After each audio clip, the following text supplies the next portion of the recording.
Once upon a time in the Greek language, there was the word apologia, and this word was a legal term used in the courts. It was the word for defense in the courts. The person who presented such an apology or apologia was the defendant, and the word appears in the New Testament in reference to offering a reason or a defense for the Christian gospel.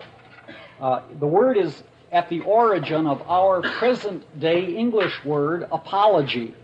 But obviously the word has weakened considerably in the English language. Earlier in the history of the English language, it had the more powerful meaning.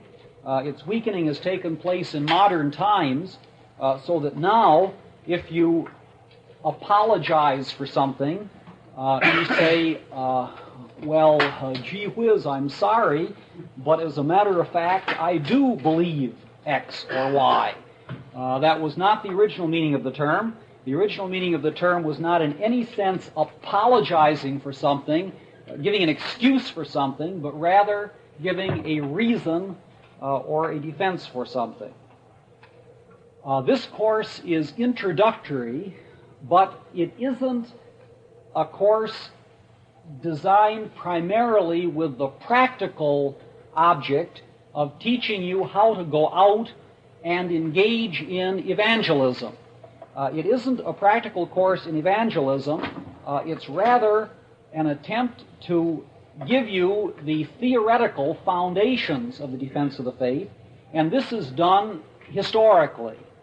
A good part of the course will be spent showing you how the Christian faith has been defended through the centuries.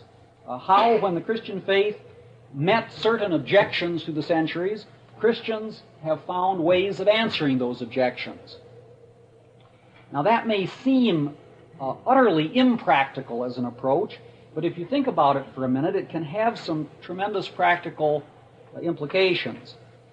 As each objection to the faith appeared through history and was answered, that didn't mean that the objection simply evaporated. Instead, some people picked up the objection and used it in other ways later. So as Christian history goes on, the objections to the faith increase in number, and in order to deal with these objections, it's very, very important to be able to know how they were originally dealt with when they were fresh. Generally speaking, the objections as they first appear are dealt with the most effectively. Thus, for example, today we find among the cults the Jehovah's Witnesses. The Jehovah's Witnesses claim that Jesus was not God from eternity. He was the first created being.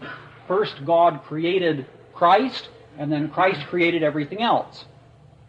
That particular viewpoint, that argument against historic Christianity, first appeared in the 4th century among some heretics known as the Arians. And in the 4th century, a great church father by the name of Athanasius gave it to the Arians good. He provided objections to that viewpoint which have never been surpassed.